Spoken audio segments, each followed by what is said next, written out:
Eh bien, bonjour à tous. Nous voici repartis sur notre projet d'animation iPhone. Donc, comme je l'ai indiqué dans le tout premier tuto, plus qu'un tuto, il s'agit de voir toute la démarche à partir d'une idée ou de vouloir copier une idée, puisque en l'occurrence c'est un peu ça. Donc, l'animation iPhone que je vous ai présentée. Euh, et le défi est de la réaliser dans After Effects, qui n'est pas forcément au départ un logiciel euh, très compatible avec la 3D. En fait, c'est pas fait pour faire de la 3D. On peut en faire, mais il faut trouver des astuces. Bien, donc nous étions partis hier sur le principe de reprendre l'image de base de cette vidéo et j'avais réalisé déjà quelques petites recherches de solutions, à savoir mettre des masques en copiant les calques du téléphone pour que notre cube apparaissent et disparaissent en début et en fin. Et nous avions fait aussi les transformations d'échelle pour que le cube, qui sera plus tard une maison, donne l'impression de se développer au fur et à mesure qu'il avance. Bien, ça c'est une avancée. Le problème qui s'est posé, c'est d'utiliser cette image au départ, ce qui semblait bien pratique pour être à peu près dans les mêmes directives que l'animation de iPhone, mais qui nous pose un énorme problème du fait d'une perspective un petit peu spéciale. Donc, ce que je vous propose aujourd'hui comme solution, c'est de recréer un iPhone, alors nous verrons comment, et de le travailler à plat, de face. Ainsi, l'animation du cube que j'ai conservé va pouvoir fonctionner ici de manière tout à fait plus facile.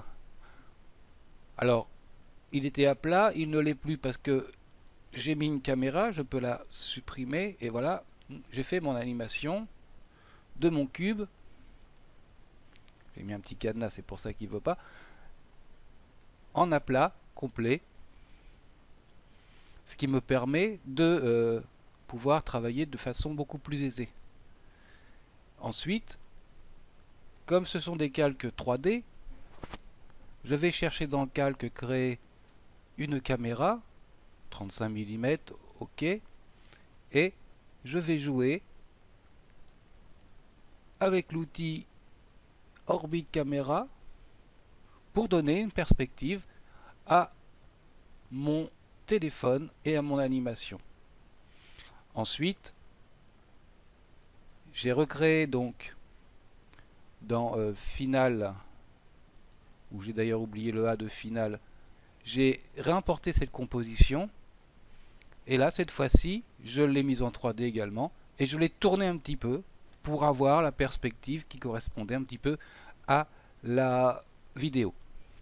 Bien, reste quelques soucis parce que pour faire ce téléphone, eh bien, j'ai été chercher une image sur le net, iPhone, ça tombe bien. J'ai un côté, j'ai le dos qui me servira à rien, et j'ai une face de téléphone. Je l'ai rentré dans Photoshop et je l'ai divisé en plusieurs calques que j'ai remis aux dimensions avec l'outil recadrage. Donc j'ai dans un calque enlevé ce qui ne m'intéressait pas, conservé ce qui m'intéressait pour être dans un calque. J'ai refait ici le cadre du téléphone, alors l'écran, pour ne pas voir les sujets. D'ailleurs, vous voyez qu'il n'est pas forcément très bien fait. J'ai un petit défaut ici. Mais bon, là, on est encore dans la démonstration, dans la recherche de solutions. Pour le final, on s'appliquera davantage. J'ai donc mis un écran noir au départ sur le cadre du téléphone pour enlever pour enlever justement les petits logos, tout ça dont je n'avais pas besoin. Et j'ai ensuite fait une par-dessus un calque avec un dégradé. Voilà, dégradé noir-blanc. Que j'ai mis en produit au niveau de la fusion des calques et auquel j'ai ajouté une atténuation de flou gaussien pour pas avoir quelque chose de trop tranché. Voilà. Et j'ai fait la même chose, c'est-à-dire que j'ai enlevé de cette image, j'ai conservé et recadré le côté du téléphone. Bien. Voilà. Ensuite, j'ai monté mon téléphone. Donc je me retrouvais avec un calque qui s'appelait côté et un autre qui s'appelait devant. Je les ai assemblés dans une composition. Je les ai mis en 3D.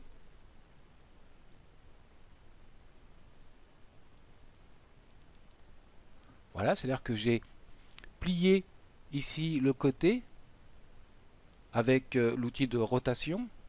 Donc c'est le côté, voilà. Donc rotation en Y90. Je n'avais pas du bas du téléphone, donc j'ai dans l'immédiat pour l'instant copié le côté et je l'ai réduit. Et de la même manière avec l'outil rotation, cette fois-ci en Z, je l'ai plié en mettant le centre le point de pivot en haut de mon calque. Voilà, c'est-à-dire que si, pour vous démontrer, si j'enlève les 90 degrés, que je mets 0 degré, voilà, j'ai mon côté qui est ici. Et j'ai mis le point de gravité, le point de centre, bien au bord. Voilà. Bon, il en reste quand même que, si on regarde bien,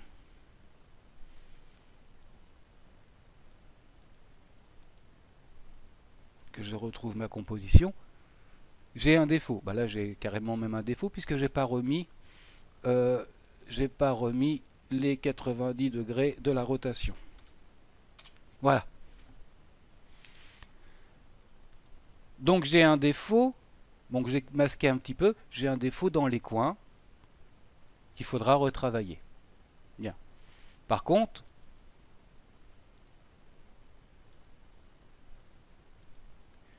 j'ai pu du coup placer mon cube et l'animer. Voilà. Donc là, la caméra, on a vu. Si je l'enlève, voilà, j'ai mon téléphone qui est comme ça, de face. Donc je vais faire toute mon animation comme ça, de face. Et ensuite, je mettrai une inclinaison avec la caméra. Le cube. Et bien le cube, on a gardé l'animation d'échelle pour que il s'agrandisse. Alors bien entendu là on le voit très peu puisqu'on est sur une vue de face. Donc ce que j'ai ajouté, c'est un côté saccadé comme il y avait sur la vidéo. C'est-à-dire qu'au lieu d'avoir une échelle progressive, j'ai par exemple dit si sur l'axe des Z en échelle, j'ai mis 3% au départ, mon cube est écrasé, il reste à 3% jusqu'ici, et d'un coup, pof, il monte à 10, il reste à 10, donc je refais un point, et il remonte à 20, il reste à 20, et là il remonte à 23. Et ici, on a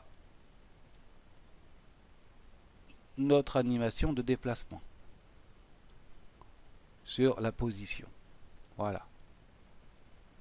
Et j'ai conservé pour l'instant mes calques avec mes masques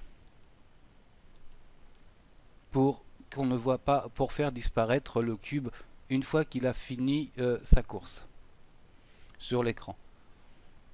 Ensuite, du côté final, eh bien, voici l'animation. Tac, tac, tac. Et il va redescendre et passer sous la coque du téléphone. Voilà. J'ai rajouté une ombre au téléphone et une ombre portée à mon cube. Alors, qu'il faudra sûrement améliorer, parce que j'ai ce petit défaut. Ici, mon ombre ne disparaît pas complètement quand mon cube disparaît. Voilà, puisque le masque n'est pas venu sur les côtés. Donc, ici mon ombre. Dans les effets, il suffira de jouer avec l'opacité et le chrono de l'opacité pour la faire disparaître. Voilà. Quand mon cube aura disparu, je ferai disparaître l'ombre avec l'opacité et le chrono. Voilà, on va avancer. Donc là, ce qui va maintenant se produire, c'est que je vais placer le trottoir qui se déroule comme ça, hein, et la route. On mettra donc des textures à tout ce petit monde, on habillera notre cube, et la solution envisagée est de copier le fichier Photoshop des cubes, de le renommer pour ne pas avoir d'interférence avec le premier cube. Voilà.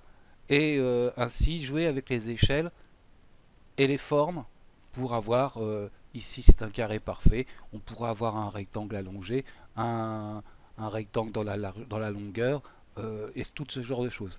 Bien, voilà.